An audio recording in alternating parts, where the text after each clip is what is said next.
Bonjour à toutes et à tous et bienvenue sur le podcast Connaissance. Je suis Melvin et aujourd'hui j'ai la chance de recevoir Fabrice Vivier, athlète, coach sportif mais surtout naturopathe. Nous abordons ensemble le lien étroit qui existe entre la santé et la performance, sa vision et sa pratique de la naturopathie dans le cadre de son activité de thérapeute, et enfin l'importance de la prévention dans nos démarches de santé. Si cet épisode vous plaît, n'hésitez pas à partager pour aider la chaîne. Et je vous souhaite à toutes et à tous très belle écoute. Bonjour à toutes et à tous et bienvenue sur la chaîne Connaissance Podcast. On se retrouve en compagnie aujourd'hui de Fabrice Vivier, homme à multiples casquettes, coach sportif, thérapeute, éducateur de santé en naturopathie, masseur, pratiquant de bain froid, père de famille, enfin beaucoup de choses dont il nous parlera aujourd'hui. Et on se retrouve pour parler de l'alliance du sportif et du thérapeute, l'alliance de la performance et de la santé, qui sont des thèmes qui me touchent particulièrement, dont on entend beaucoup parler. Et aujourd'hui, Fabrice est là pour nous partager ses expériences, ce qu'il met en place pour lui-même, mais aussi pour les autres. Vous le savez, on commence l'émission souvent avec une phrase, une expression ou une pensée qui va guider le podcast. Et aujourd'hui, c'est un peu le questionnement de l'œuf ou la poule. À savoir, est-ce que la quête de la performance nous amène vers la santé? Ou est-ce que c'est par la recherche de la santé qu'on ouvre un accès vers la performance?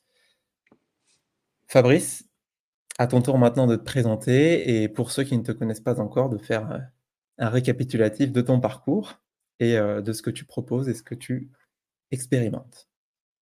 On va essayer d'être synthétique. Bonjour, merci de me recevoir aujourd'hui. Je suis Fabrice Vivier, j'ai 50 ans. J'ai effectivement plusieurs casquettes, plusieurs cordes à mon arc, qui sont le fruit d'expériences. Et puis, quand on a 50 ans, automatiquement, on a vécu pas mal de choses. C'est normal. Donc effectivement, je suis naturopathe, massothérapeute, posturologue, préparateur physique.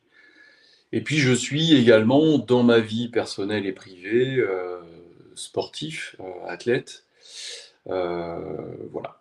J'ai très brièvement un parcours de vie qui correspond finalement à ma personnalité, qui est une personnalité de passionné. À savoir que j'ai servi mon pays en tant que militaire pendant un certain nombre d'années. J'ai quitté après les services actifs pour me diriger vers une carrière liée à la culture, puis au marketing, pour ensuite arriver assez rapidement de nouveau à mes premiers amours, qui sont finalement accompagner les gens vers le sport santé, finalement, même si aujourd'hui c'est un sujet et une thématique tendance, mais en tout cas, dans les années 2000, ça l'était pas forcément. Euh, et puis, donc voilà, j'ai mon cabinet qui est sur l'Orient, en Bretagne. J'ai donc une activité qui est à la fois physique avec donc mes consultations en direct, et puis aussi j'ai une partie de mon activité en distanciel, puisque j'ai des personnes qui me contactent, des francophones un petit peu de partout. Euh, donc il y a un certain nombre de choses qu'on ne peut pas faire en distanciel, et je ne fais pas ce métier-là d'ailleurs que pour le distanciel, parce que à un moment donné, il faut franchir le pas, et comme je te le disais tout à l'heure, avant de commencer cette interview, pardon, je sors de 3 jours de stage euh, pour optimiser son potentiel en Finistère Nord avec des personnes que j'accompagne depuis quelques temps déjà, pour les initier au bain froid. Donc là, on n'est pas aller dans un congélateur ou avec une paire de glaçons dans une baignoire, mais aller en mer, dans l'océan Atlantique, avec les éléments déchaînés, c'était le cas en tout cas ce week-end, pour avoir une rencontre, une véritable rencontre avec la nature, avec Mère Nature. Ça fouette, ça fouette.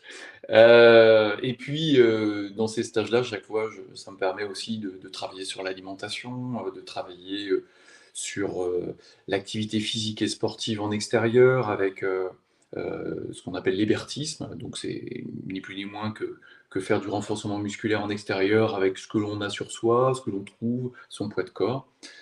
Et puis voilà, moi je suis avant tout un passionné, hein, c'est le sport qui m'a amené à tout ça.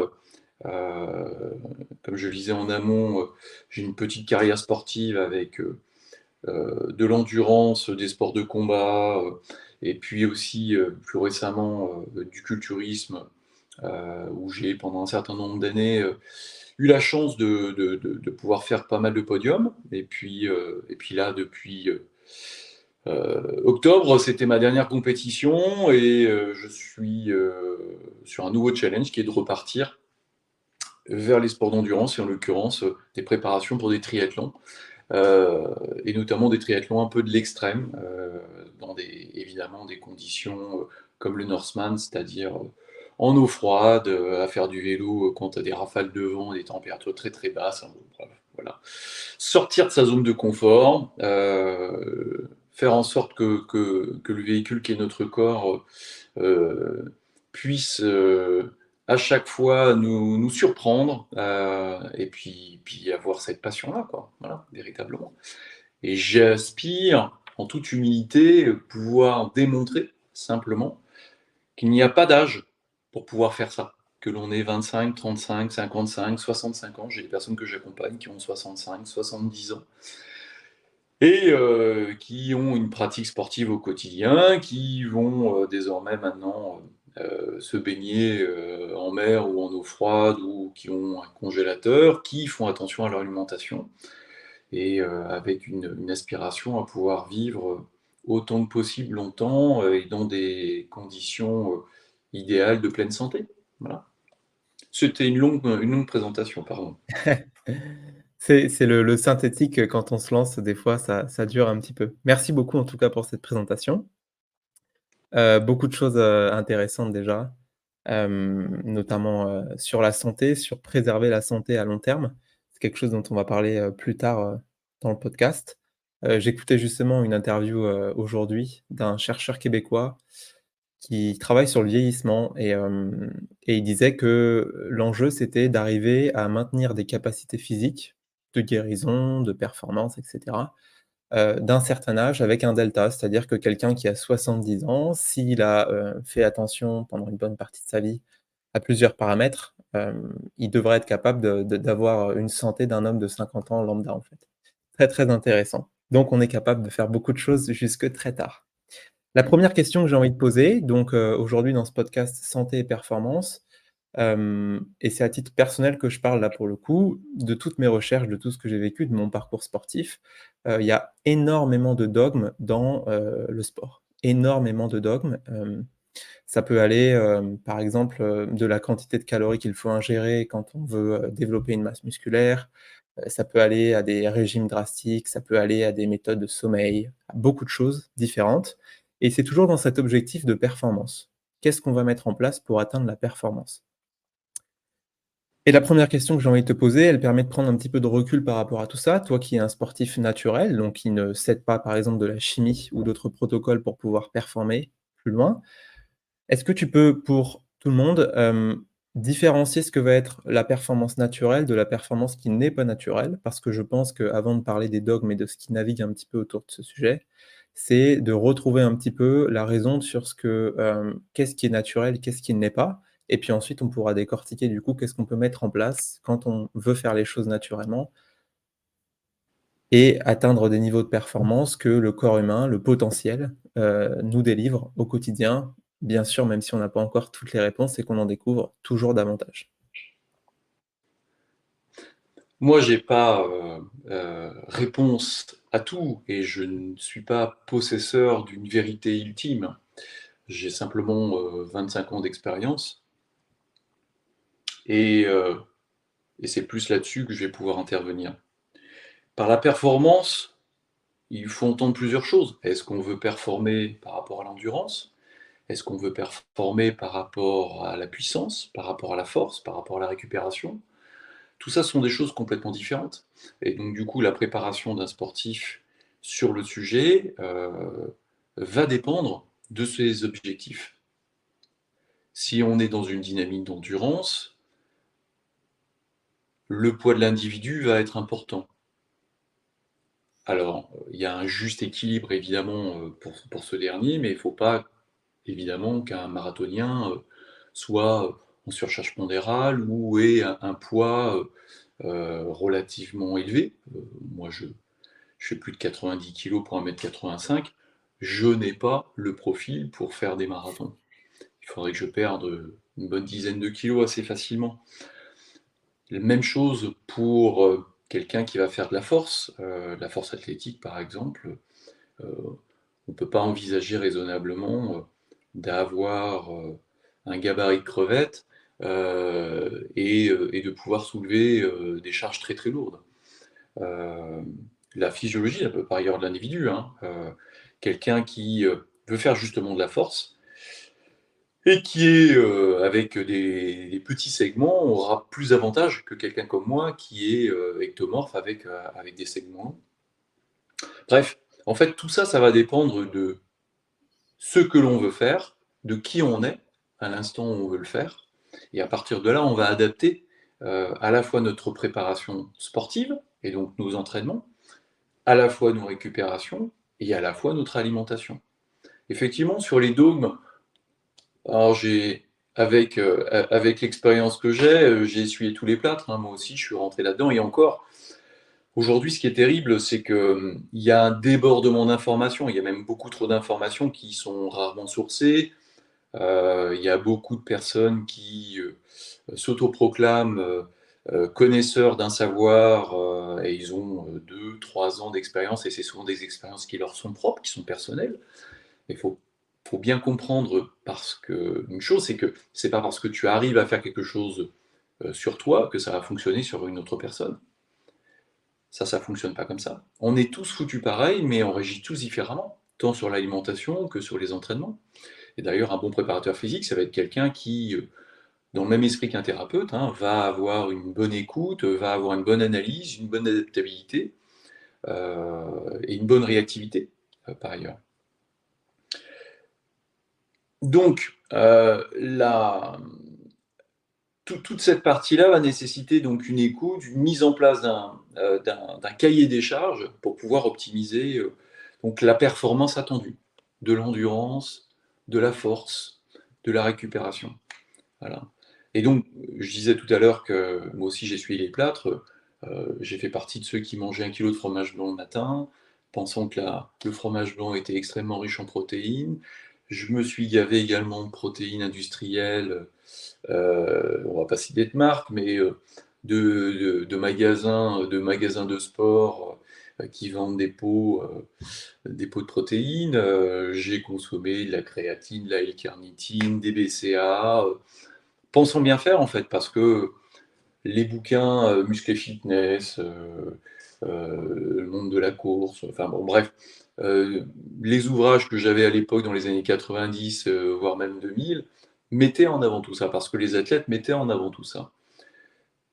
Et puis au fil du temps, je me suis bien rendu compte que c'était beaucoup de dépenses, beaucoup de frais, avec des résultats qui n'étaient pas forcément au rendez-vous. Et surtout en rentrant dans l'âge, eh bien, tu génères des inflammations et des accidents, des blessures à répétition, et tu essayes de trouver une solution. Et donc, du coup, pour optimiser cette performance que tu es en recherche perpétuelle, tu essayes de trouver des solutions. Et moi, je suis allé vers la naturopathie parce qu'un de mes entraîneurs avait cette sensibilité-là à un moment donné. Et c'est ce qui m'a donné envie après d'optimiser tout ça parce que quelque part la naturopathie pour le sportif, c'est avant tout la mise en place de bon sens et faire comprendre finalement qu'on n'est pas des machines. On a un corps qui fonctionne relativement bien avec une organisation similaire à une machine, mais nous ne sommes pas une machine. Et ça, c'est quelque chose pareil d'important à prendre en considération.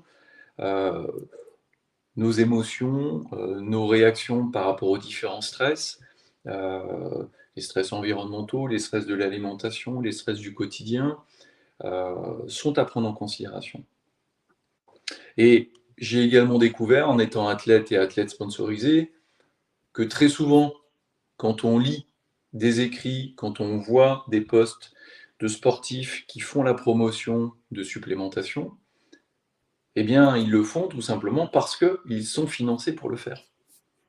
Ils sont sponsorisés. Et donc automatiquement, moi j'ai été sponsorisé par Decathlon, j'ai fait la promotion des produits Decathlon, parce que ça faisait partie du deal. Voilà. Avec du recul aujourd'hui, j'ai pleinement conscience que c'était enfin, c'était un business, hein, quoi qu'il en soit, mais aucun intérêt de consommer de la protéine ultra transformée. Le corps la synthétise très peu. Aucun intérêt de consommer des acides aminés industriels. Le corps, pareil, va très peu les synthétiser. Aucun intérêt de consommer de la créatine ou de la L-carnitine ou je sais quelle autre saloperie, parce que finalement, la nature nous apporte suffisamment euh, au quotidien, et quand on comprend comment notre corps fonctionne véritablement, quels sont ses réels besoins, et quand on comble ces besoins au long cours, au quotidien, quand on gère ses entraînements avec intelligence, quand on gère ses récupérations avec intelligence, eh bien, on optimise notre performance. Voilà. Il faut toujours essayer de sortir de sa zone de confort. Donc c'est ce principe de l'hormèse. L'hormèse, c'est pas uniquement aller mettre ses fesses dans l'eau froide, hein, ou faire quelques jeûnes par-ci par-là. C'est finalement à chaque fois avoir cette intelligence de sortir de sa zone de confort et inviter le corps toujours à s'adapter. Une légère adaptation, pas trop violent, parce que finalement, si c'est trop fort, le corps ne s'adapte pas et il se met en rupture. Euh, Faut pas non plus systématiquement le stresser, parce que l'hormèse c'est aussi un stress. Il faut avoir cette intelligence, cette gestion de bon père de famille, de temps en temps, voilà, stimuler un petit peu le corps. Et en faisant ça, on va optimiser nos performances progressives en sachant qu'à un moment donné, on arrive à un palier. Parce qu'on a notre génétique qui est derrière, merci papa, maman. On a notre épigénétique avec l'environnement dans lequel on est, ce que l'on a fait jusqu'alors et ce que l'on fera sur l'après. Euh, Tout ça, c'est à prendre en considération. Et puis, on a également les années qui arrivent. Euh, et à partir de 40 ans, que ce soit chez l'homme et chez la femme, on a des modifications hormonales progressives, on a une sarcopénie qui arrive progressivement, donc on a une petite fonte musculaire qui commence à arriver, et pour faire en sorte de lutter contre ça, en sachant que notre avancée dans les âges, on peut difficilement lutter contre. À un moment donné, on vieillit, donc on a une capacité à récupérer qui est de plus en plus difficile. D'où l'importance d'optimiser notre hygiène de vie, de telle façon à ce que notre force vitale, notre capacité de pouvoir nous régénérer, soit optimisée autant que possible. Voilà, voilà. Mais on n'est pas tous égaux. Donc, ce que je suis moi à 50 ans, ma sœur, qui a 4 ans de moins que moi, ne l'est absolument pas. Elle a beaucoup de problèmes de santé. Euh, et c'est comme ça. Là, du coup, c'est pas le côté que génétique, c'est son côté épigénétique qui a pris le dessus aussi. Euh, et il y a des personnes on a quand même de plus en plus de cas, hein, de gens qui communiquent, qui ont 65, 70, 75 ans, et qui continuent à avoir une activité sportive, c'est beau. Ça donne envie, en fait. Il faut s'en inspirer, sans pour autant se dire s'il y arrive, je peux y arriver. C'est vrai, c'est pas vrai. Parce que en avoir l'envie, c'est une chose, mais si déjà ton outil de travail, ton corps en l'occurrence, génétiquement parlant, il est pas aussi bien équipé, ça sera plus difficile pour y arriver. C'est comme ça. C'est vrai qu'on a tous des différences, il faut bien,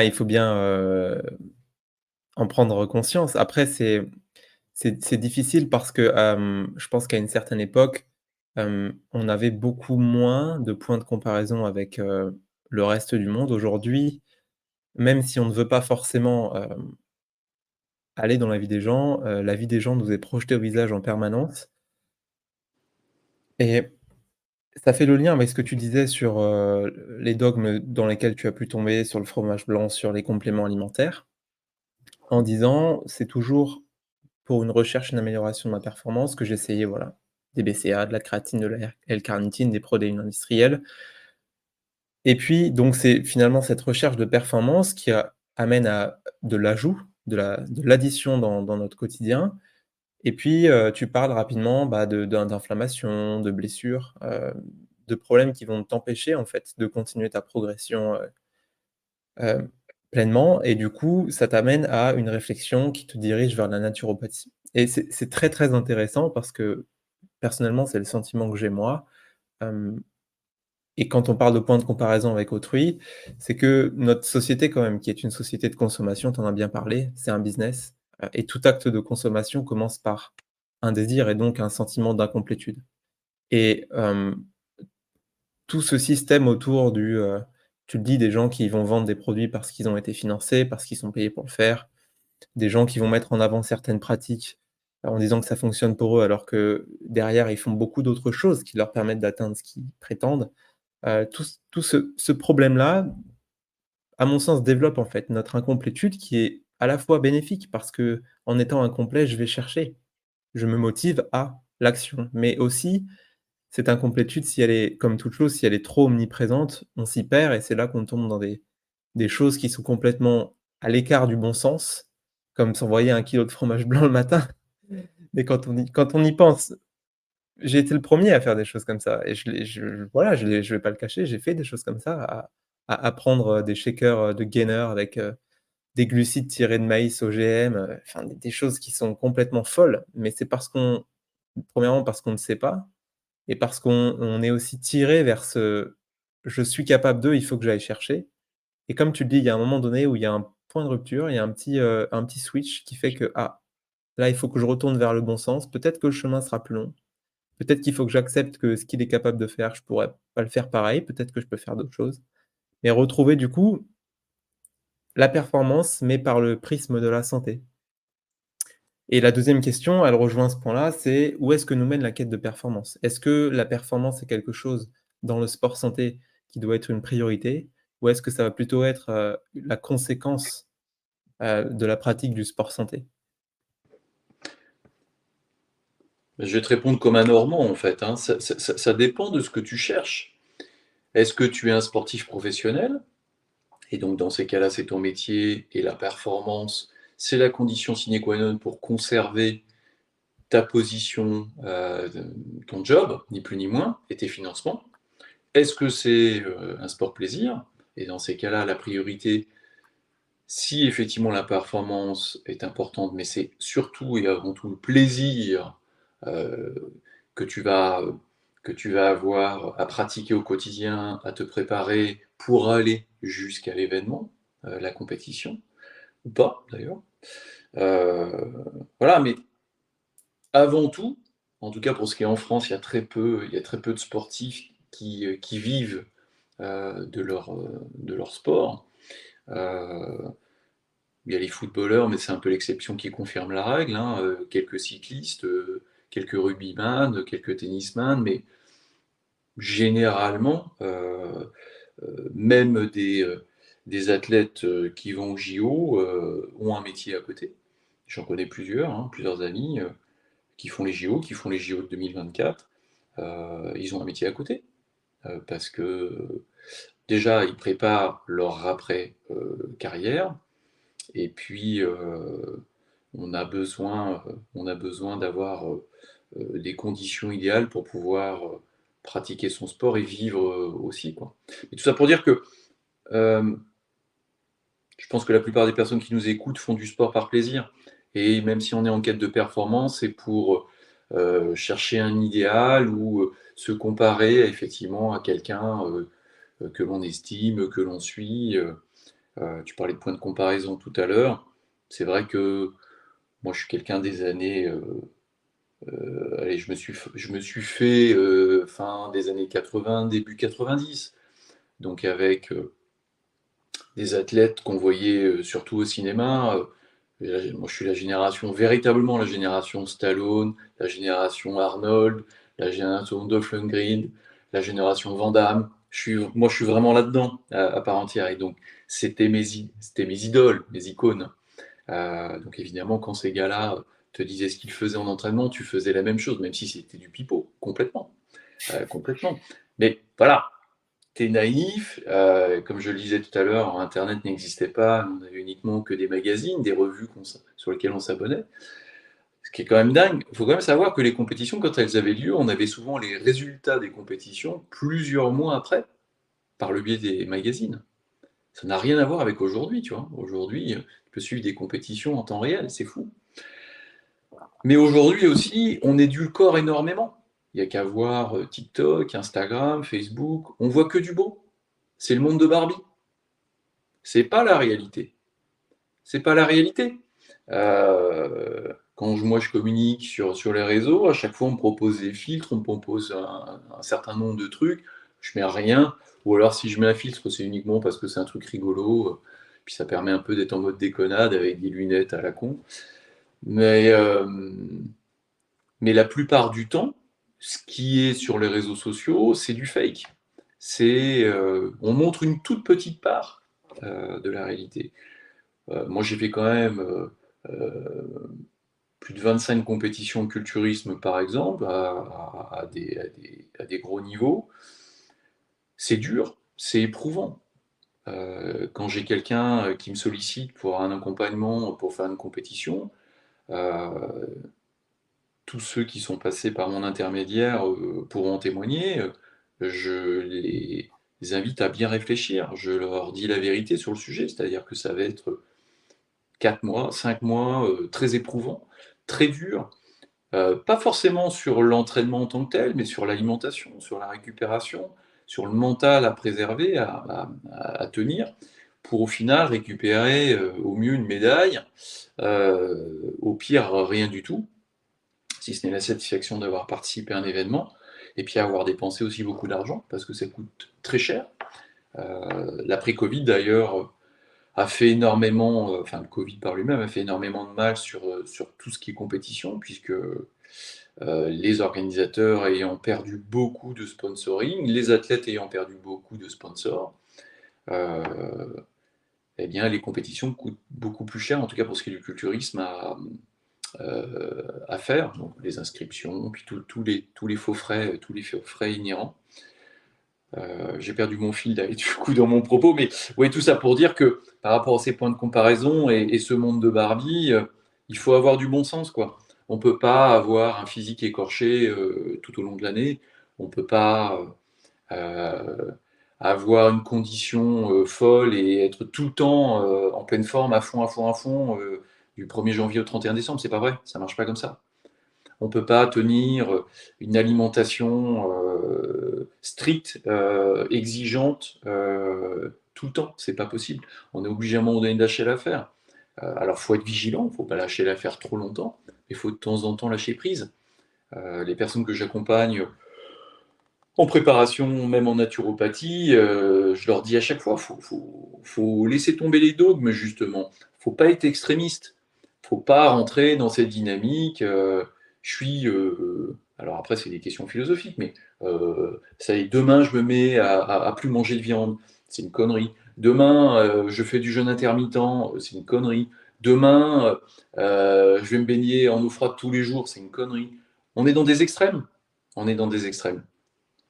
Il faut effectivement avoir connaissance de ces différentes techniques, idéalement au moins au début être accompagné pour comprendre leur fonctionnement, leurs bénéfices, mais aussi les effets secondaires qu'elles peuvent avoir, parce que si on prend l'exemple des bains froids, il y a des effets secondaires, on peut épuiser ses surrénales si on s'y baigne tous les jours, si on se baigne trop longtemps, on peut avoir des conséquences, des problématiques de circulation lymphatique, sanguine, tout le monde ne peut pas le faire également si on a des problèmes cardiaques, il faut être extrêmement vigilant, on ne peut pas se lancer comme ça du jour au lendemain dans une eau à 0 degré ou même une eau à 10 degrés.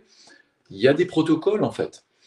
Ce qu'on veut faire croire aux gens par l'intermédiaire des réseaux sociaux et de notre société d'hyper-consommation et d'hyper-communication, c'est que tout le monde peut faire tout et n'importe quoi. Tout le monde a la capacité du jour au lendemain, voilà, d'aller faire une compétition de ceci, d'aller se jeter dans l'eau froide, de faire un jeûne d'une semaine ou de 15 jours. C'est des conneries, c'est pas vrai. C'est pas vrai. Ce que vous allez faire en faisant ça, c'est générer une énorme pointe de stress, un énorme taux inflammatoire. Et si vous êtes déjà à un niveau inflammatoire élevé, eh ben, vous allez vous blesser, vous allez vous faire mal, c'est sûr, quoi. c'est sûr. C'est pour ça que quand on va faire un jeûne vraiment dans une structure encadrée, quand on est vraiment accompagné, il y a une descente alimentaire, c'est progressif. En amont, il y a une analyse, il y a une anamnèse pour voir si la personne n'a pas une mauvaise force vitale. Si elle a une mauvaise force vitale, le jeûne, c'est pas pour elle dans un premier temps. Pareil pour ouais, donc pour les jeûnes intermittents. Combien de personnes font des jeûnes intermittents? Tous ceux, voilà, depuis les 6 derniers mois, pratiquement tous les sportifs que je reçois, ils font du jeûne intermittent. C'est la première chose que je leur dis d'arrêter de faire. Tout comme c'est la première, ce que je leur dis également après, c'est qu'ils sont dans le surentraînement. Parce que dès qu'ils ont du temps, ils s'entraînent. Ça, c'est pareil. C'est ce qui s'appelle la bigorexie. On est dans l'excès d'une pratique sportive. On fait pire que mieux. Il faut savoir lever le pied, quoi. C'est d'autant plus vrai dans le triathlon, par ailleurs. Donc, il faut gérer son corps avec raison. Notre corps, c'est comme une bagnole, c'est pareil. Si tu prends ta voiture et que tu es tout le temps à 8000 tours, 7000 tours, ton moteur, il va lâcher, hein. Si tu mets pas du bon carburant, ton moteur va lâcher.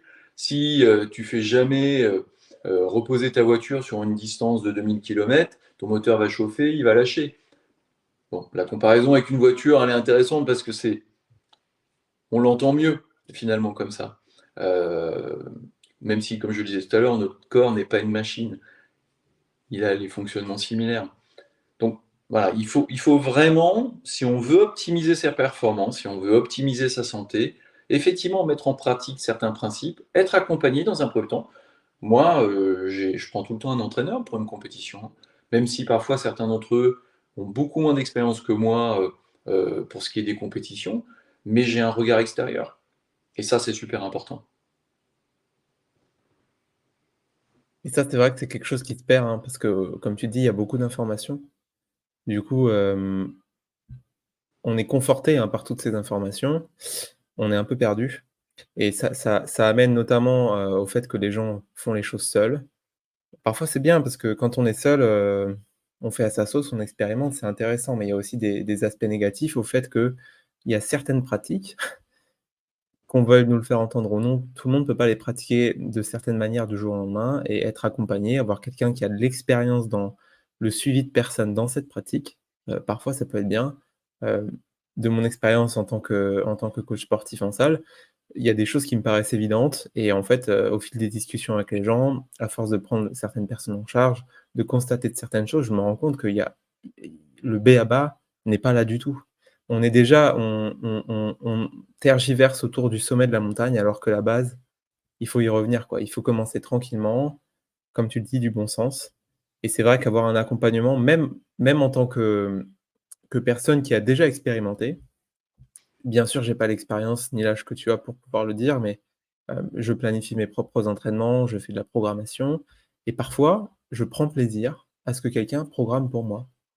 Parce que c'est hors de mon contrôle, c'est une forme de lâcher prise. Il y a moins de réflexion, il y a moins d'intellectualisation de l'entraînement, j'arrive à plus me concentrer sur ce que je fais physiquement et puis, ça m'amène à des endroits où j'aurais pas été tout seul. Et ça, c'est quelque chose que je trouve pertinent parfois. Tu parlais de sortir de sa zone de confort. Parfois, c'est aussi se laisser, tirer vers des directions qu'on n'aurait pas pris seul. Par Tout rapport, est, pardon, tout est une question d'humilité. Tu prends l'exemple de la plongée sous-marine. Moi, j'étais plongeur de bord dans la marine nationale. J'ai fait ça pendant un certain nombre d'années. J'ai mes qualifs de plongée. J'ai pas replongé en bouteille depuis plus d'une dizaine d'années. Aujourd'hui, il y a deux solutions. Soit je vais à l'eau directement avec ma bouteille en me disant c'est bon, je sais faire, et à tous les coups j'ai un accident. Ou alors j'ai l'humilité, je reprends quelqu'un, je reprends une paire de cours, même si potentiellement j'ai les diplômes qui sont supérieurs au mec qui va me former, qu'importe. Mais au moins je vais reprendre un peu certains automatismes, refaire une ou deux plongées accompagnées, avant de repartir effectivement à refaire ce que je faisais il y a 10, 15, 20 ans. Euh, mais l'humilité, c'est super important. Et dans le sport, c'est exactement pareil. Moi, j'ai fait du triathlon il y a 20 ans. Aujourd'hui, je reprends les bases. J'ai repris un entraîneur spécifique par rapport à ça. Et j'ai l'humilité d'écouter ce qu'il me dit, de mettre en pratique ce qu'il me dit, parce que c'est pas parce qu'on a été qu'on est. Voilà.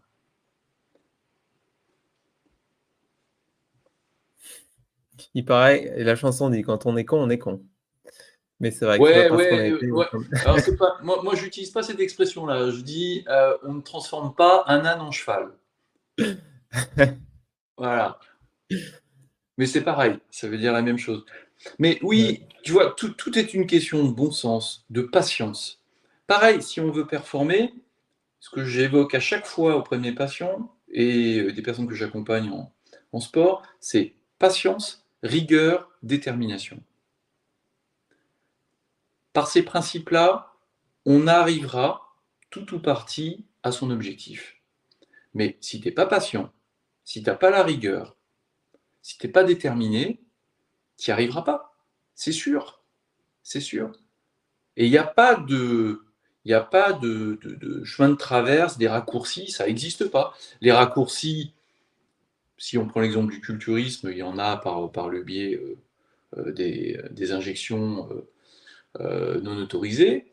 Voilà. Donc effectivement, bah, si tu veux pas t'emmerder à faire une préparation avec une descente alimentaire de plus de 4 mois, bah, tu peux utiliser la version plus rapide, tu achètes des produits en Chine, et puis voilà, tu dépenses 10 000 balles et tu fais ça en 3 semaines, un mois. Ouais, effectivement, c'est une solution. C'est une solution. Mais déjà pour Non, mais il y a toi, un coût derrière. est-ce que c'est une vraie valeur ajoutée? Pas sûr. Est-ce que cette expérience va t'apprendre quelque chose? C'est pas sûr. Est-ce que tout ça, ça va pas générer en toi des déséquilibres hormonaux, physiologiques? Bah, c'est vraisemblable. Voilà, mais c'est un choix. En fait, c'est le libre arbitre. On est libre et on a la liberté de faire de son corps ce que l'on veut. Tu veux sauter en parachute sans aucune formation, bah vas-y, fais-le. Bon, tu verras le résultat. Tu auras peut-être de la chance, très bien, mais t'es pas dans Mission Impossible, hein. De toute façon, si c'est fini, hein. T'as pas une deuxième chance, hein.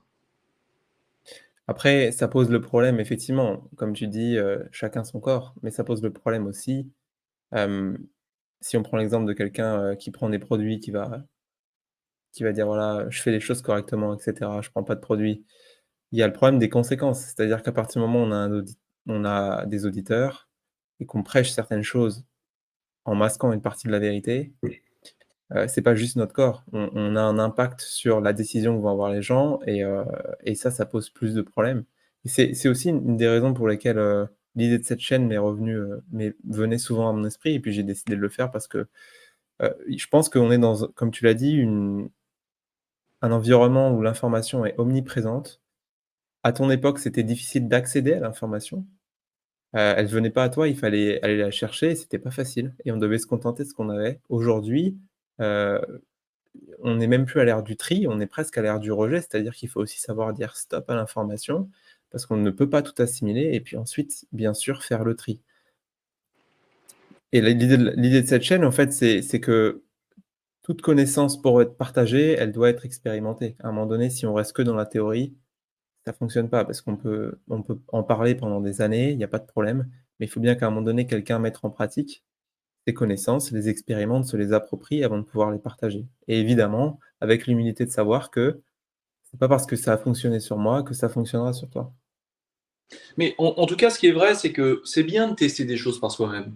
C'est intéressant. C'est une façon de se motiver, de se challenger. Quand il n'y a pas des conséquences importantes, pourquoi pas? Tiens, j'ai envie de faire un marathon, je m'inscris, je vais essayer de faire une préparation par moi-même. Ça nous permet d'essuyer les plâtres, de découvrir son corps. On peut très bien réussir, et c'est tant mieux. On peut aussi se blesser, on peut. Mais en tout cas, le fait d'expérimenter par soi-même, c'est une bonne chose par ailleurs. Euh, Moi, je suis quelqu'un qui s'est fait beaucoup par des tests, par des expérimentations. Puis après, après avoir testé, vu ce que j'arrivais à faire tout seul et ce que je pouvais potentiellement peut-être faire accompagné, ben, je prenais un accompagnant. Euh, mais c'est bien d'expérimenter par soi-même. C'est comme quand on fait du vélo, hein. Au début, on tombe, hein. Mais c'est en tombant qu'on comprend mieux notre corps en mouvement et bah, du coup, en réitérant, on y arrive au fur et à mesure. Donc, c'est une bonne chose, l'expérimentation par soi-même. Pour ce qui est des personnes après qui communiquent et qui disent parfois tout et son contraire, sans aucun appui ou sans aucune expérience, quelque part, ils le font, pourquoi pas. On peut plus blâmer les personnes qui suivent ces personnes-là. Parce que si tu suis comme un petit mouton ou comme une brebis quelqu'un, c'est quand même un petit peu con, quoi. C'est de ta responsabilité à toi. C'est pas de la responsabilité de la personne qui communique. Tu vois, on peut pas blâmer quelqu'un Mmh. parce que il dit des conneries sur YouTube. Mais par contre, Mmh. il faut quand même blâmer la personne qui va suivre ces conneries-là, quoi. Euh, Moi, effectivement, dans mes jeunes années, il y avait beaucoup moins d'informations. J'étais dans l'obligation d'aller chiner cette dernière.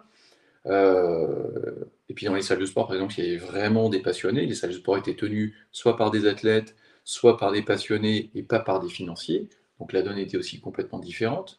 On t'abandonnait pas dans une salle de sport, quoi. Tu faisais une connerie, on te recadrait, quoi. Et t'écoutais les anciens, parce qu'ils avaient l'expérience. Aujourd'hui, n'importe qui vient vers toi et te donne de l'info ou te corrige alors il y connaît que dalle, quoi. Moi, en salle de sport, je suis toujours avec plein de t-shirts, plein de trucs, je suis très discret, et ça me fait rire parce que parfois il y a des mecs qui viennent vers moi et me disent non, c'est pas comme ça qu'il faut faire. D'accord. Tu vois la photo là sur le mur là? Bah c'est moi. Donc si tu veux ton avis, il est mignon, c'est sympa ce que tu fais, c'est une belle démarche. Mais ce que tu dis déjà c'est de la connerie, et puis deux, j'ai un peu d'expérience quand même. Voilà. Mais bon, voilà. Tu sais, c'est une question de karma, hein.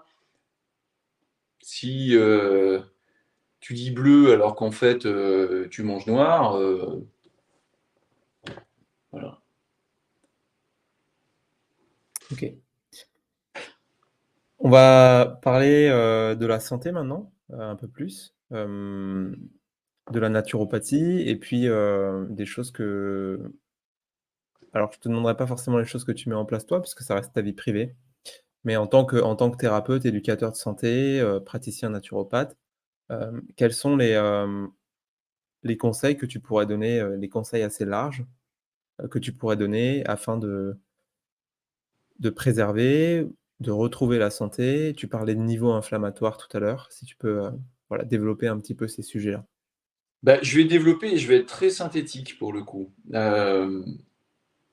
Chaque individu a donc sa propre particularité. L'erreur justement des réseaux sociaux, des podcasts, c'est de donner des généralités, que les gens s'appuient sur ces généralités pour les mettre en pratique. S'il y a bien au moins une chose que l'on peut mettre en place, c'est avoir une alimentation saine, avoir une alimentation non transformée, à manger en pleine présence, à avoir des temps de récupération suffisants, à avoir un entraînement supervisé. Voilà. Donc ce sont certes des conseils assez génériques, mais c'est la vérité vraie. Après, suivant les individus, suivant leur passé, suivant leur situation du moment, effectivement, on va utiliser certaines techniques en naturopathie, soit de la massothérapie, soit de la réflexologie, soit de la luminothérapie, soit de la phytothérapie. Euh, on va adapter au fur et à mesure. Mais dire, voilà, tu as un taux inflammatoire, ah bah, tu vas manger, ou si, on peut dire ça, tu vas manger de l'ail, tu vas intégrer du curcuma, tu vas faire ceci, tu vas faire cela. Oui, c'est vrai. Mais si tu me sollicites et que t'aimes pas le curcuma et que t'aimes pas le goût de l'ail, on fait quoi? Tu te forces à manger de l'ail? Parce que tu as écouté un mec qui est effectivement multi-champion de France en culturisme, qui a 25 ans d'expérience et qui dit il faut manger de l'ail. Donc tu vas manger de l'ail? Mais si t'aimes pas, quoi. Donc, moi, en tant que thérapeute, je vais trouver une solution pour trouver un aliment naturel qui va avoir des propriétés assez similaires pour réduire ton taux inflammatoire. Mais tu vois, et c'est pour ça d'ailleurs que moi, mes conseillers, ils sont pas préparés à l'avance, quoi. J'ai pas une photocopie que je vais donner directement à la personne en disant voilà, tu mets ça en place. Ça marche pas comme ça. Ça marche pas comme ça. Et très souvent, c'est ce que les gens attendent. Ils veulent une astuce, un tips. Moi, je le dis à chaque fois, je suis pas monsieur truc, hein. Les gens, à chaque fois, ils viennent pour un tips, voilà. Ou sur les réseaux sociaux, combien de fois j'ai des messages pour me dire, alors j'ai ça comme problème, qu'est-ce que tu en penses? Bah, j'en pense que effectivement c'est un problème. Donc moi, déjà, je suis un naturopathe, donc je travaille sur la cause de la cause de la cause, mais je ne vais pas traiter une problématique en tant que telle, on va prendre le corps dans sa globalité. Euh, et puis, je ne vais pas te donner un tips qui en plus sera gratuit, parce que c'est quand même mon activité professionnelle. Et donc, je ne vais pas te délivrer un savoir, des expériences que j'ai acquis au long cours, comme ça, gracieusement. Ça aussi, c'est un leurre. C'est un leurre. Donc, combien de personnes font ça en fait? Vont sur le réseau, vont sur YouTube, cherchent des astuces par rapport à leurs problématiques. Alors, j'ai une porosité intestinale. Qu'est-ce que je fais pour lutter contre ça, quoi? Alors, effectivement, ils vont tomber sur un certain nombre de choses. Merde, il faut bouffer de l'ail. J'aime pas l'ail. Comment je fais? Allez, je me force. C'est con. Tu génères un stress, donc tu génères une inflammation. Donc tu consommes un produit qui va réduire ton inflammation, alors qu'en le consommant, ça va te générer une inflammation. C'est con. Mais tout est comme ça, en fait. On veut avoir des formations. Moi, j'ai une formation en naturopathie de 3 ans. Euh, les gens veulent les formations pour que ça dure 1 mois, 2 mois, allez, 6 mois, puis en distanciel, hein, parce que c'est plus pratique, et puis je vais faire ça quand j'ai un peu de temps. Et puis, voilà, c'est pas comme ça que ça marche. J'ai une formation en préparateur physique, c'est une formation longue. Bah, tu n'apprends pas ça en 15 jours. Tu n'apprends pas la nutrition en 2 semaines ou sur un week-end. À chaque fois, c'est pareil. On veut être dans l'hyper-accessibilité, dans la gratuité autant que possible ou dans le peu cher. Euh, Moi, ma formation en naturopathie, elle m'a coûté un paquet d'argent quand même, hein. Euh, on peut pas. J'ai eu quelqu'un en consultation, il a fait une formation Groupon. Enfin, elle a fait une formation Groupon en naturopathie, quoi. Je sais plus, 75 euros, il me semble, un machin comme ça. Ouais, Bah ouais, bah ouais. compliqué, compliqué. Bah Mais ouais, ouais. ça relève, quand même dans la démarche de beaucoup d'humilité aussi en tant que naturopathe et de bon sens. Une personne que j'aime beaucoup qui, à chaque fois, on lui demande des conseils et il dit: «En fait, je peux pas répondre parce que ça dépend, d'où on est, de ce qu'on fait et de qui on est». Et C'est ce que je viens bon, de te dire. c'est un domaine complètement différent sur lequel il partage, mais il dit, évidemment, et comme tu l'as très, très bien dit d'ailleurs, il y a évidemment des conseils généraux qui vont pouvoir s'appliquer à tout le monde. C'est-à-dire, manger correctement, respectez votre sommeil, soyez présent dans votre vie, cherchez pas la distraction qui vous écarte de cette, chose qui vous demande de l'énergie qui s'appelle votre vie.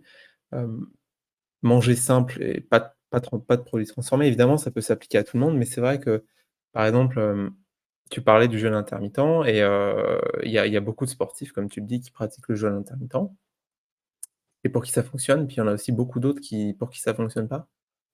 Et donc c'est intéressant aussi dans cette démarche naturo, bon, bah, tu le sais, moi j'ai commencé la formation avec Pierre, mais d'avoir l'humilité de se dire, en fait, j'ai aucune solution toute faite. Bien sûr, il y a des principes généraux à respecter en tant qu'être humain de bon sens et puis après, selon les problèmes de chacun, selon, qui vous êtes, où vous en êtes, parce que l'environnement a un grand rôle, on va essayer de trouver des solutions. Et j'ai été particulièrement marqué par un ami naturopathe qui a 65 ans, travaille à La Réunion, l'île de La Réunion.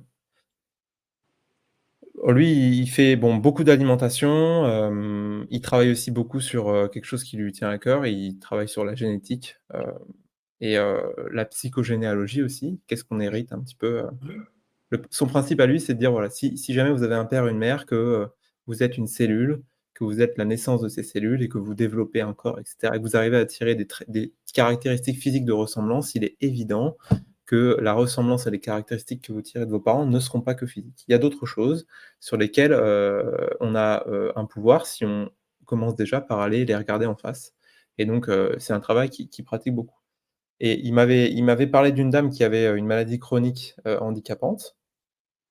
Il a été chez elle, il l'a vue plusieurs fois et puis, il est, un peu comme toi, c'est-à-dire qu'il a un grand franc-parler et donc cette dame, elle était en fauteuil roulant et il lui a dit: «Mais, j'ai le sentiment que votre handicap vous arrange, que vous êtes bien dans votre handicap» et c'était son mari, en l'occurrence, qu'il avait contacté pour travailler sur le handicap et la maladie chronique de sa femme. Et il lui a dit: «Être handicapé aujourd'hui, ça vous arrange parce qu'on s'occupe de vous». Il y avait un rapport avec, sa famille et cetera et la dame a quand même reconnu Mmh mh. Mmh. que, Mmh. elle avait finalement dans cette situation, il y avait une forme de elle était un des facteurs qui générait ça parce que c'est ce qu'elle recherchait et donc comme tu dis naturopathie, recherche des causes, des causes, des causes, très intéressant. Grand travail d'humilité de thérapeute et je pense que ça fait connexion avec ce que tu disais tout à l'heure sur le préparateur physique. Il faut bien sûr de l'écoute, de l'attention et de la réactivité. J'ai un de mes professeurs qui disait: «Le meilleur outil du préparateur physique», peut-être que tu la connais, c'est la gomme. Et c'est-à-dire qu'il faut avoir l'humilité quand on essaye des choses, de revenir en arrière, de constater, d'accepter que ça fonctionne pas, d'effacer, prendre conscience et de tenter d'autres choses. Oui, parce que le préparateur, c'est tout comme le thérapeute, c'est un accompagnant. Tout le travail va être fait par la personne et la communication entre les 2 individus elle est indispensable. Heu, donc il y a pas il faut pas qu'il y ait de frein, il faut pas qu'il y ait de filtre, faut qu'il y ait une liberté de pouvoir s'exprimer et que ce soit, coach sportif, nutritionnel, naturopathe, on n'a pas la science infuse, tout ce que l'on dit, c'est pas, dogmatique, heu et je te parlais tout à l'heure de l'ail, on n'aime pas, bah, tu vas pas te forcer à manger de l'ail si on t'a dit de manger de l'ail, quoi. Si t'aimes pas, t'aimes pas.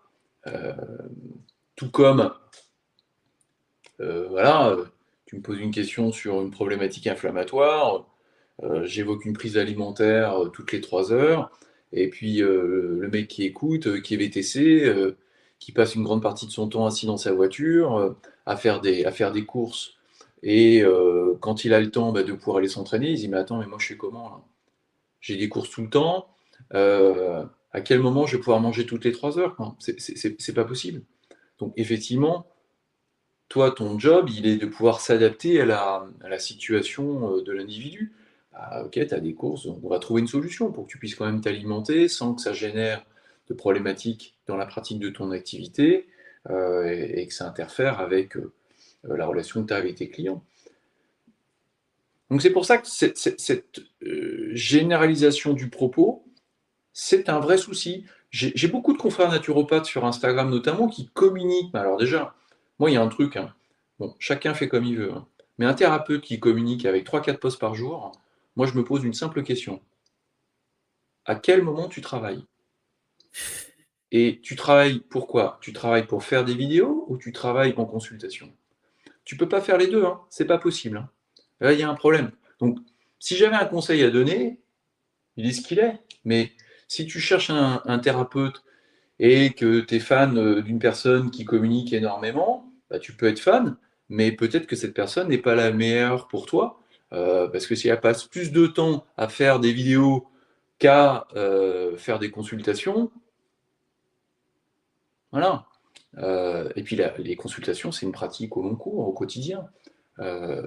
L'expérience que tu as acquise au fil des années, c'est une chose, mais si tu lâches l'affaire, pendant 1 an, 2 ans, 3 ans, 4 ans, tu perds, hein. Le savoir, c'est pas un acquis, hein et tout comme l'adaptabilité, hein. Donc voilà, c'est pas un jugement, hein, mais je constate juste ça et parfois, j'ai des retours en me disant: «Ouais, mais tu communiques pas beaucoup, ou alors, ce que tu dis, c'est très superficiel, est-ce que tu peux rentrer dans le détail?» Bah non, je vais pas rentrer dans le détail. Si je rentre dans le détail, c'est mon métier et d'un, donc il faut le monétiser et de 2, c'est du cas par cas et de 3, j'ai pas le temps. Moi, j'ai pas le temps. Je prends beaucoup de temps pour moi. Si je fais cette activité, c'est aussi pour avoir du temps pour moi, pour ma pratique personnelle, pour avoir du temps avec ma famille. Je suis pas en consultation, 24/24, hein, faut pas déconner, hein. Heu et c'est pareil, cette image de croire que, un naturopathe, ça bosse, du lundi au vendredi soir avec un emploi du temps qui est blindé de chez blindé. C'est pas vrai, hein. C'est pas vrai. Heu, il y a un gros travail préparatoire des consultations, un travail sur l'après, Mais les prises de rendez-vous, on n'en a pas. Je connais très peu de naturopathes qui font leur métier correctement et qui ont plus de 10 rendez-vous par jour, quoi. C'est pas vrai. Et puis en plus, si tu fais 10 rendez-vous par jour, t'es pas un bon thérapeute, t'as pas le temps de bien faire les choses. Intéressant. C'est pas un jugement, hein. Moi, je ne prends pas plus de 5 consultations par jour. Je ne masse pas plus d'une personne par jour. Alors, j'ai l'opportunité d'avoir plusieurs activités dans ma pratique. Donc, dans une même journée, je vais pouvoir faire de la consultation naturo, faire un massage, faire un coaching sportif, voilà. Mais moi, j'ai aussi la chance de ne pas chasser. Enfin, j'aspire pas à faire fortune, on peut pas faire fortune pareil. Mais c'est pour ça d'ailleurs qu'il y a beaucoup de naturopathes, ça me fait souvent rigoler, qui très rapidement, de naturopathes, vu qu'ils ont du mal à faire des consultations en cabinet, font de la formation, euh, font de la vente de produits ou font la promotion du vitaliseur de Marion, des compléments Tartampion, voilà, parce qu'ils essayent de trouver des sous partout où ils peuvent, quoi. Voilà. Ou alors ils mettent des tarifications de consultation à des tarifs astronomiques, quoi. Faut pas déconner. Un naturopathe qui vend ses consultations 110, 120, 130 euros, faut arrêter d'être con, quoi. Ça vaut pas ça. Moi, mes consultations sont à 65 euros. Il y a l'expérience derrière. J'ai démarré à 50 euros il y a quelques temps. Mais ça vaut pas plus. C'est du conseil, hein. Euh, qui va en plus se permettre de pouvoir dépenser 110, 120, 130 balles pour une consultation? Ouais. Et il y a aussi le problème de l'accès, c'est-à-dire que quand on à un moment donné, quand on est vraiment convaincu, de quelque chose, on essaye aussi de le partager. Évidemment, faut en vivre, mais si l'objectif, c'est principalement de faire de l'argent, ça rend le partage difficile, quoi. C'est sûr que, aujourd'hui, après moi j'habite pas en France en ce moment, donc c'est compliqué pour moi de voir la situation, mais Oui, alors parce naturopathie, que on je parle que de la France, hein, et puis de la France en province. Mais j'ai plusieurs de mes patients et des clients coaching qui sont un peu partout sur le globe, parce que ce sont des Français qui sont expatriés, qui ont pris connaissance de mon activité. Mais c'est pas pour autant que, voilà, si demain tu veux des consultations avec moi et si tu es en Australie, je vais charger la mule, quoi. Ma tarification, elle change pas. Euh, mais quand je vois à Paris des confrères qui, ouais, leur consultation, c'est entre 120 et 150 euros, quoi. Qu'est-ce qui légitime 150 euros pour une consultation, quoi? Rien. C'est que du conseil, quoi. On a une valeur, c'est vrai, mais faut pas déconner, quoi. Et c'est pas parce que tu es un youtubeur super connu ou. C'est pareil dans le coaching sportif, hein. Y a plein de mecs, ils sont super bons en communication, ils font plein de chaînes, enfin, ils ont des grosses chaînes YouTube, mais c'est des ânes. Ils y connaissent que dalle. Voilà. ah, Je dis ça, c'est pas un jugement. Je fais juste que récupérer souvent leurs anciens clients qui sont pas forcément satisfaits et quand ils viennent avec moi, bah, ils disent mais attends, mais je paye 3 fois moins cher et j'ai un service qui est au long cours. Moi, les gens quand ils sont avec moi, on communique tout le temps par WhatsApp. On n'attend pas la prochaine consultation pour échanger. S'il y a besoin d'échanger, eh ben on le fait. Je donne toujours des petits tips par-ci par-là, notamment sur l'alimentation, la cuisine, des petites astuces. Euh, mais il faut avoir du bon sens, bordel. En plus, aujourd'hui, la naturopathie, elle est en partie reconnue par les mutuelles en France et donc avec une prise en charge, et sur une prise en charge à hauteur de 50 euros, pas à hauteur de 120 ou 150 euros. Et je pense que là aussi, il faut avoir un peu de bon sens et te dire, attends, enfin, je suis client, je suis consommateur, euh, c'est pas un peu déconnant de dépenser 150 balles pour aller voir un naturopathe? Moi, je dis oui. Moi, je dis oui, c'est comme les massages, tu vois. Moi, je fais des massages, je fais par exemple du drainage lymphatique. Euh, oui, mon drainage, il est à 70 balles. Il n'est pas vendu 120 ou 130 euros comme en institut de beauté, quoi. C'est l'efficacité, elle est au rendez-vous, c'est pas la question. Mais à un moment donné, il faut arrêter de prendre les gens pour les cons. Parce que, ou alors, sous prétexte que parce que c'est l'inflation, allez, j'augmente mes tarifs, quoi. Et puis je passe du simple au double. Ou parce que je suis Ouais. passé dans un magazine, ou je suis passé sur une chaîne YouTube, ou je suis passé, ça y est, du coup, je suis une star. Allez, allez, j'ai passé 100 000 abonnés sur Instagram. Allez, c'est bon, maintenant, je peux me gaver, quoi. C'est complètement con. Bah, après c'est où est-ce qu'on met la valeur? Tout à l'heure tu m'as parlé, des gens qui ont une renommée, qui chargent et puis ensuite, les clients insatisfaits, bah, se dirigent vers d'autres solutions. J'avais dans mon entourage, une coach sportive qui était, en l'occurrence, à mon sens, pas une très bonne coach sportive dans la substance, mais qui était une très, très bonne communicatrice et qui était une des coachs sportives les plus, bookées de là où je travaillais, en l'occurrence. Et c'est sûr qu'avec mon regard, ça me faisait pas rire parce qu'elle prenait des gens en charge, donc ça me faisait pas vraiment rire. Mais force était de constater qu'elle avait en tout cas beaucoup de capacités dans un autre domaine que celui d'accompagnant, mais que ça Hmm. fonctionnait pour elle. Mais c'est vrai qu'à un moment donné, il y a aussi, je pense, une responsabilité dans le fait de, comme tu dis, du bon sens, il faut en vivre. Comme tu dis, il y a pas de gratuité, tout ce qui est gratuit, si c'est gratuit, c'est toi le produit, c'est sûr et certain. Exactement, exactement. Mais il faut en vivre, mais à un moment donné, il faut aussi garder du bon sens et savoir que, heu, comme tu dis, je veux dire, il y a pas besoin de surcharger les gens sous prétexte d'une certaine notoriété parce qu'il faut aussi si on croit à ce qu'on fait, il faut aussi que, même si on veut en vivre, rendre ça abordable pour les autres, quoi. Et Ça puis, fait il y a autre partie chose aussi du également, partage. c'est que t'es pas un indispensable, t'es qu'un accompagnant. Moi, c'est ce que j'évoquais pareil, hein, que ce soit sur le coaching sportif, que ce soit sur la naturopathie, je vends pas des abonnements, hein. Donc, j'accompagne sur un temps. Il faut, suivant les individus, un certain laps de temps pour qu'on puisse reprendre leur hygiène de vie, pour qu'ils puissent assimiler un certain nombre de connaissances pour pouvoir s'autogérer. Mais après, justement, en tant qu'éducateur de santé, parce que c'est là, à mon sens, la plus belle dénomination que l'on peut avoir pour un naturopathe, éducateur de santé, c'est justement de transmettre suffisamment de connaissances à la personne, qu'elle comprenne bien comment elle fonctionne, qu'est-ce qui est bien pour elle, qu'est-ce qui l'est moins, et puis après, quelle est son autonomie. Même si de temps en temps, elle peut revenir vers toi pour faire un petit point, mais moi je l'évoque à chaque fois, hein, je ne vends pas des cartes fidélité, hein.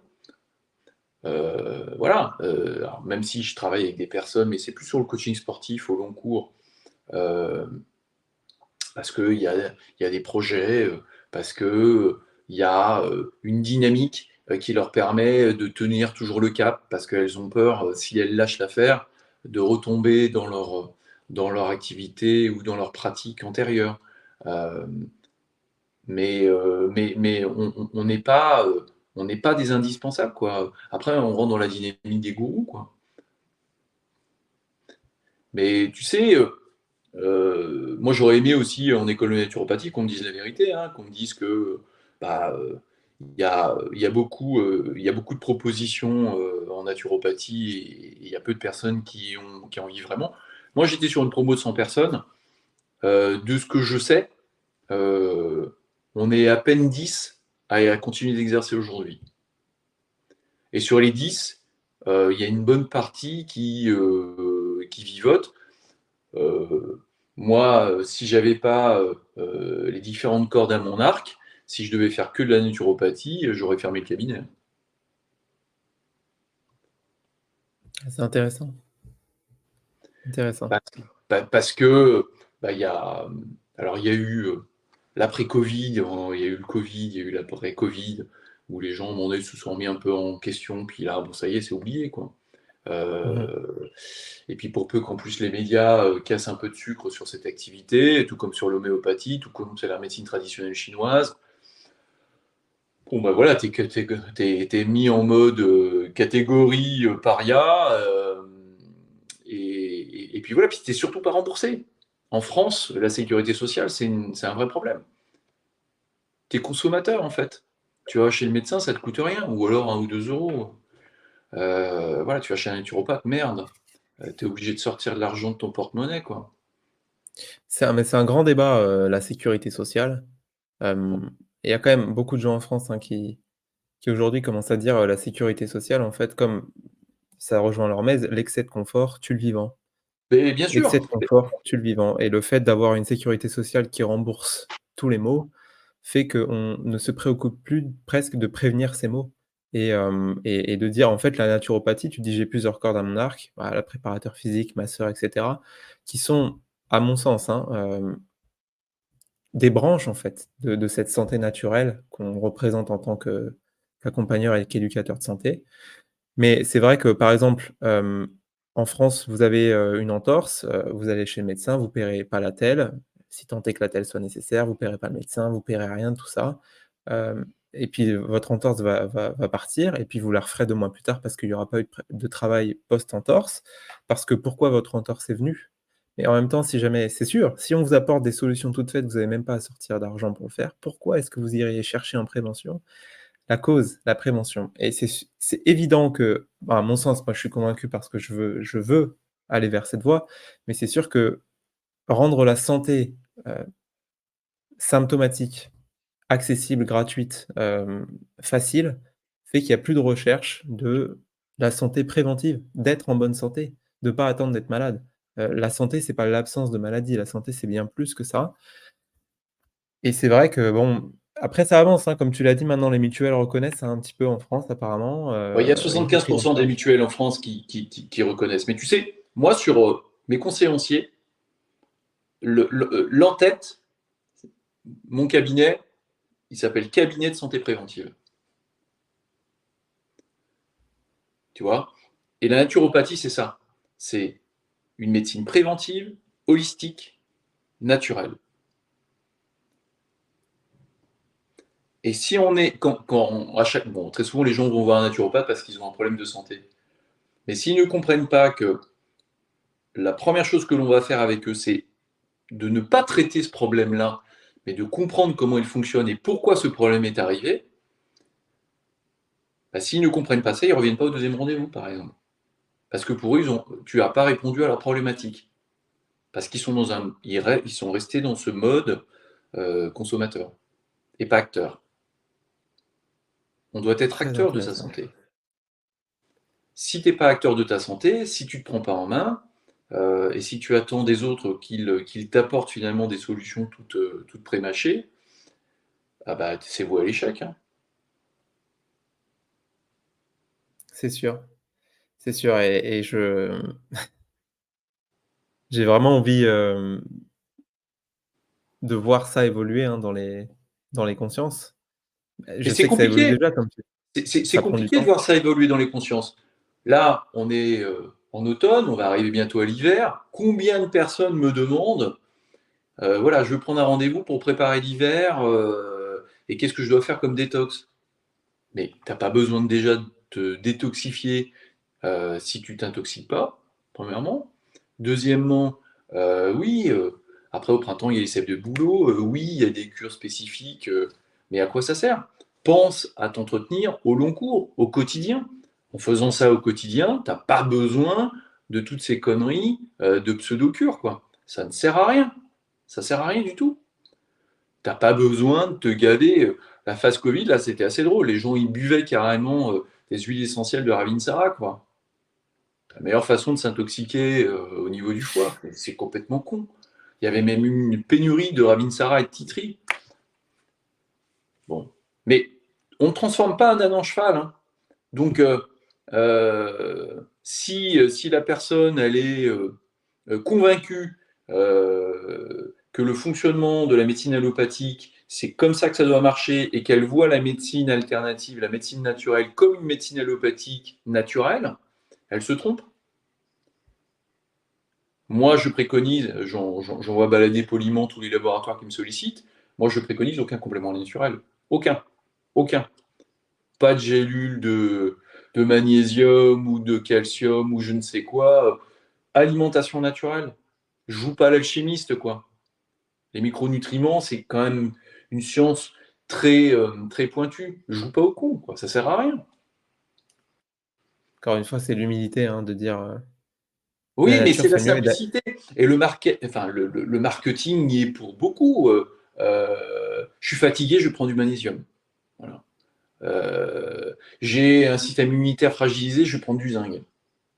Ok, d'accord. Ouais. c'est un peu un raccourci, mon petit bonhomme.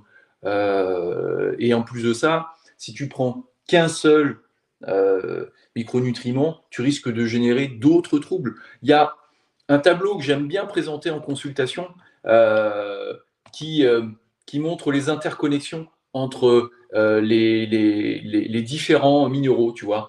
Donc c'est une sphère, hein, ça se trouve assez facilement sur Internet. Tu as phosphore, cobalt, tungstène, fer, sélénium, sodium, argent, nickel, et j'en passe. Et tu vois toutes les interconnexions les uns avec les autres, quoi.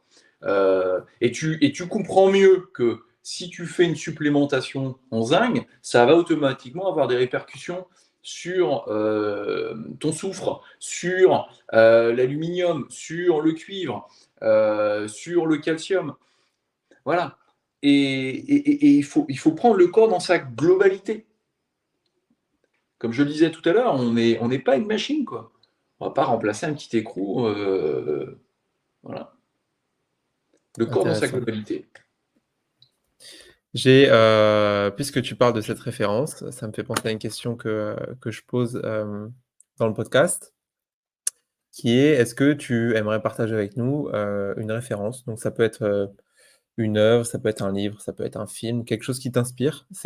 Il n'y a pas d'obligation que ce soit en rapport forcément avec ce dont on parle, mais quelque chose, voilà, qui t'a touché personnellement et que tu aimerais partager avec les gens pour qu'ils puissent Toucher aller, des bouquins, j'en ai plein. Moi, je suis vraiment quelqu'un qui adore les livres, donc j'en ai énormément. Il y en a un que j'ai tout le temps avec moi, et tout le temps, je ne te mens pas, hein, j'ai rien préparé, hein, mais tu vois, je te le montre sur la vidéo, c'est le Marieb. J'ai tout le temps le Marieb avec moi, tout le temps. Déjà parce que c'est un petit bouquin de je sais plus combien de milliers de pages, mais parce que je me remets toujours le nez dedans. Toujours, toujours. Parce que les acquis en anatophysiologie, on les perd, on se mélange parfois ou on adapte. Donc c'est bien de temps en temps de remettre un peu le doigt dedans, quoi. Mais il y a pas que celui-là, il y a plein d'ouvrages, parce que j'en achète très régulièrement. Là, j'en ai acheté un dernièrement sur l'épine-nutrition, qui est passionnant. Il y a plein de bouquins intéressants. Mais en tout cas, celui-ci, moi, en plus, en tant que préparateur physique, il est quand même super intéressant. Euh, là on voit le c'est très révélateur, de ton profil parce que ben, ben ouais, c'est mais tu peux pas expliquer aux gens comment ils fonctionnent si toi-même, tu n'es pas en mesure je sais pas. de bien comprendre le fonctionnement physiologique. Et là-dessus, Pierre Dufraisse, sur sa chaîne Vérisme TV, il a eu ce bon toucher, cette belle intelligence avec son tableau, d'expliquer de façon très ludique et en démocratisant finalement l'anatomie et la physiologie. C'est chouette ce qu'il a fait par rapport à Mmh. ça. En tout cas, je te parle des Oui. vidéos d'il y a quelques années maintenant, mais Ouais. c'est en ça. C'est vers ça qu'on peut se tourner, c'est-à-dire que si on doit communiquer sur les réseaux sociaux, si on doit communiquer sur YouTube, c'est plutôt sur ce genre de choses en fait, pour être dans l'explication, dans l'éducation. Mais le fait d'expliquer à quelqu'un, ben voilà, vous avez une perméabilité intestinale, voilà ce qu'il faut faire. Non, non, c'est pas vrai. Ça va être vrai pour une certaine catégorie de personnes, mais pas pour tout le monde. Euh, voilà. Et si je prends Casasnovas, par exemple, Thierry Casasnovas, il s'est fait emmerder après au niveau de la justice à cause de ça, parce qu'il a donné des principes qui fonctionnaient pour lui et potentiellement pour certaines personnes qu'il connaissait, mais pas pour d'autres. Et les gens ont appliqué à la lettre tous ses propos, et il y a eu des problèmes. Voilà. Mmh. Donc on va éviter de chercher la merde, quoi. C'est la loi de l'emmerdement Mmh. maximum. Faut éviter ça. Faut plutôt être dans l'explication et puis inviter aussi les gens à sourcer, à regarder les sources sur lesquelles ils s'appuient en termes d'information. J'ai fait une conférence il n'y a pas très longtemps justement sur la nutrition et il y a quelqu'un qui me parlait du jeûne intermittent et des bienfaits du jeûne intermittent à la Silicon Valley. Et il me donnait des chiffres. J'ai dit, ok, c'est quoi la source? D'où tu tiens ça? Bah, il n'avait pas la réponse. Donc, si tu n'as pas la source, tu donnes des chiffres, quand tu donnes des chiffres, tu es quand même précis, quoi. Si tu n'as pas de sourcing derrière, si tu n'as pas une étude et une contre-étude, enfin, euh, On a vécu ça avec le Covid, hein, avec les injections, là, comme quoi telle ou telle injection a été super efficace. Ah, mais c'est quoi le recul, quoi? 98%, après 95%, Ah ouais, non, mais il faut être sérieux. Aujourd'hui, 80%. aujourd'hui, les injections, l'État, en France, l'État sait pas quoi en foutre. Euh, sa communication, on voit bien, elle a sacrément changé, quoi.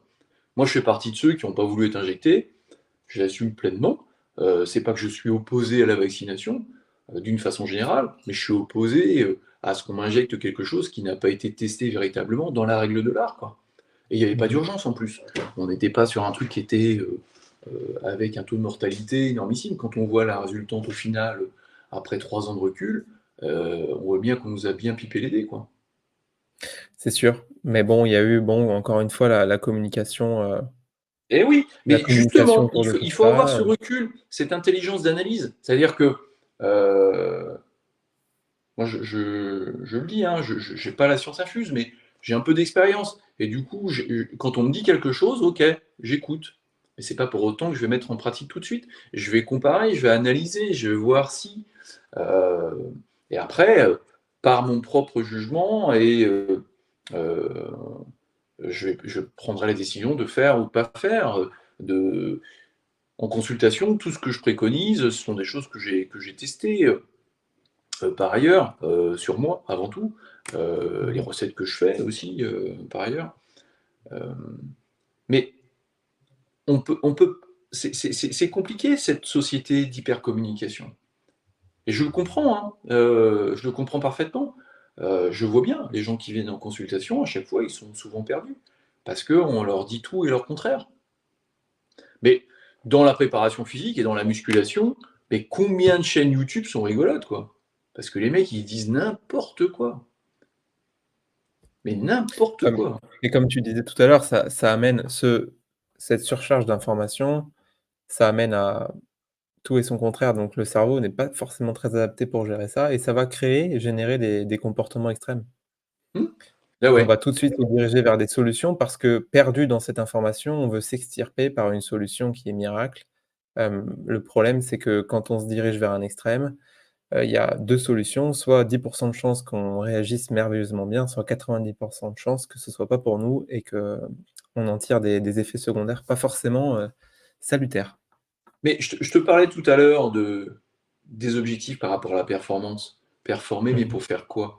Si tu veux faire de la force, si tu veux performer en force athlétique, et tu consommes très peu de protéines et très peu de protéines animales, mais tu vas jamais performer. Mmh. Si tu manges très peu, si en plus tu fais un jeûne intermittent, mais t'oublies quoi. Tu vas jamais être efficace, hein. Faut pas rêver, hein. La petite blague, c'est quand même Arnold Schwarzenegger qui communiquait, qui faisait l'apologie de l'alimentation végane, quoi. À pas manger de viande.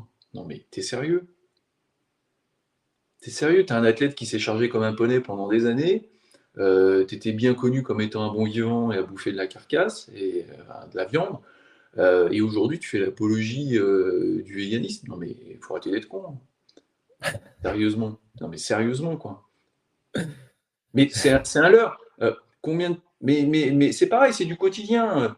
Des gens qui me sollicitent pour faire une prise de masse, ok. Mais par contre, je veux pas manger trop. Mais par contre, je veux pas trop prendre de poids. Mais par contre, ouais, mais c'est pas possible. On peut pas. On peut pas. Là, tu cherches plutôt une quête d'endurance, une quête d'esthétisme. Donc, si tu cherches de l'esthétisme, oui, on peut revoir ton mode alimentaire un petit peu à la baisse, éventuellement. Quoique. Mais faut pas tout mélanger en fait. Faut comprendre ce que tu veux faire, vers quoi tu veux te diriger, et à partir de là, on met en place un programme. Et puis on change pas le programme tous les 4 jeudis, quoi. Mmh. Un programme de force, on va pas changer au bout de 15 jours en se disant allez, c'est bon. J'ai mangé mes 250 grammes de protéines par jour, c'est bon, je redescends, j'en peux plus. Ah, Ouais. ça colle pas, quoi. Mais j'ai plein de mes gens qui mangent pas le matin, hein, beaucoup trop, hein, beaucoup trop. Et là, je vois en fait les effets pervers de cette histoire de jeûne intermittent à la con, hein. C'est une vraie connerie, hein. Je ne dis pas que c'est pas utile dans certains cas de figure. C'est pas le Mmh. fruit de mon propos. Ça Mmh. peut être utile chez certaines personnes, mais dans certains cas de figure. Mais si on prend l'exemple d'optimiser ses performances sportives et de force, ça n'a pas de sens. Ça n'a pas de sens. Tout comme Mmh. s'entraîner 2 fois par semaine. Tu feras jamais de la force, tu optimiseras jamais tes résultats et optimiseras ta force si tu entraînes 2 fois par semaine, hein. Fais autre chose, hein, fais du macramé. Ouais, il y a pas longtemps, je regardais, Metzeler qui enfin lui, c'était, la série unique, l'échec, plus dégressive et on s'entraîne, on fait une série, on rentre chez soi et cetera. Bon, bah, évidemment, lui, ça marche parce que, bah, ça a marché pour lui, bah, notamment parce que voilà, il il était chargé pas que de bonnes intentions, on va dire. Mais du coup, ça fonctionnait pour lui. Mais il y a des gens qui faisaient des réactions, qui disaient: «Bah, j'ai jamais autant progressé de ma vie. J'ai fait une série de développé couché, je me suis pas entraîné depuis 2 ans et Non, depuis» non, mais il faut être sérieux, quoi. Pour développer de la masse musculaire, il y a un principe élémentaire. Pour développer de la masse musculaire, il faut casser de la fibre et la reconstruire au mieux. C'est comme ça qu'on fait du développement musculaire. Je casse de la fibre, je me donne le temps accordé pour la reconstruire, je donne les nutriments nécessaires pour la reconstruire et la reconstruire en mieux pour pouvoir de nouveau la déconstruire. C'est ça, en fait. Développer sa masse musculaire, c'est ça. C'est ce schéma-là. Et on ne peut pas avoir un schéma comme celui-là et ne pas s'alimenter et ou ne pas s'entraîner. Ça ne marche pas. C'est pas possible. Bon, mais si tu comprends pas ça, et si tu as des gens malveillants qui te font croire qu'effectivement c'est pas un problème, tu t'entraînes une demi-heure, une fois par semaine et tu vas avoir des résultats, non. Donc c'est pour ça que c'est important, quand tu accompagnes quelqu'un sur enfin, sur un projet comme celui-là, de bien lui demander d'avoir le temps nécessaire pour qu'il puisse s'entraîner. S'il n'a pas le temps nécessaire pour s'entraîner, ça peut se comprendre, mais il ne pourra pas obtenir l'objectif et il ne peut pas aller à l'objectif qu'il a envisagé. C'est pas viable, c'est pas possible. Mmh. C'est sûr que ça prend du temps, mais et c'est à ça qu'on reconnaît, je pense, ceux qui délivrent une information qui est vraie. C'est-à-dire que souvent l'information juste, elle est de bon sens, mais elle nécessite un travail. Elle nécessite du travail, nécessite du temps, de l'investissement et très régulièrement, même s'il y a des choses qui peuvent fonctionner, les choses simples ne sont pas salutaires. La facilité, et ça rejoint la Val d'Hormèse, hein, la facilité, le confort, c'est pas ce qui nous pousse à progresser, même si parfois il faut aller vers le confort pour récupérer, mais important aussi, voilà, d'aller chercher encore une fois l'extérieur de sa zone de confort. On en a parlé un tout petit peu avant l'émission. Est-ce que tu aurais, quelque chose que tu pourrais proposer, un petit challenge, pour les auditeurs? Ça peut être un peu importe, hein, sur n'importe quel domaine, faudra simplement que ce soit réalisable dans un délai de 2 semaines. Dans un délai de 2 semaines, eh ben, c'est de faire 100 pompes tous les jours. OK. Dès que vous avez un moment, dès que vous avez un moment, vous faites 5 pompes, vous en faites 10. Et le but du jeu, c'est d'arriver à en faire 100 dans la journée. Très intéressant, donc en commentaire, si vous voulez tenter l'expérience, faites-le. C'est accessible Expliquez-nous, pour tous. C'est accessible pour tous. exactement, expliquez-nous comment vous vous organisé. Est-ce que vous faites 100 pompes le matin, d'une traite? Est-ce que vous, les diluez, au sein de la journée? Et surtout, qu'est-ce que vous ressentez à l'issue de ces 2 semaines? Merci beaucoup Fabrice. Ben, je t'en prie, Melvin, ça a été un plaisir. Merci à tous les auditeurs qui ont écouté jusqu'au bout.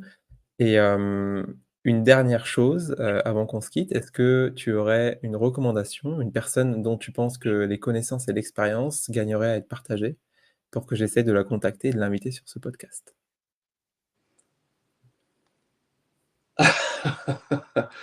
Heu, Tu me prends à sec là, je sais pas trop. Je sais pas trop, parce que tout dépend en fait hem, du secteur d'activité, des compétences recherchées. Heu, voilà, j'ai un certain nombre de confrères que je connais, mais là comme ça, j'aurais du mal à te dire qui, comme ça, à chaud. Heu, Ça va être difficile de te répondre. OK, pas de souci, c'est pas grave. Peut-être que tu trouveras une réponse, à m'envoyer, plus tard. J'ai un mon premier podcast, c'était avec Pierre Ouais, Dufraisse, ouais. donc le directeur, du centre naturopathie Hormèse et il a été audacieux, il m'a dit: «Idriss Aberkane». Alors, j'ai pas encore, inviter Idriss. J'espère un jour l'avoir sur cette chaîne, bien évidemment. C'est quelqu'un que je suis, à titre personnel et je respecte énormément son travail. Mais, là, pour le coup, c'est moi qui ai été pris à chaud parce que je m'attendais pas à une réponse comme celle-ci. Très bien, merci beaucoup Fabrice Bah, et écoute, je merci à t'en tous les prie. auditeurs. On vous souhaite une bonne journée ou À une bonne bientôt. soirée.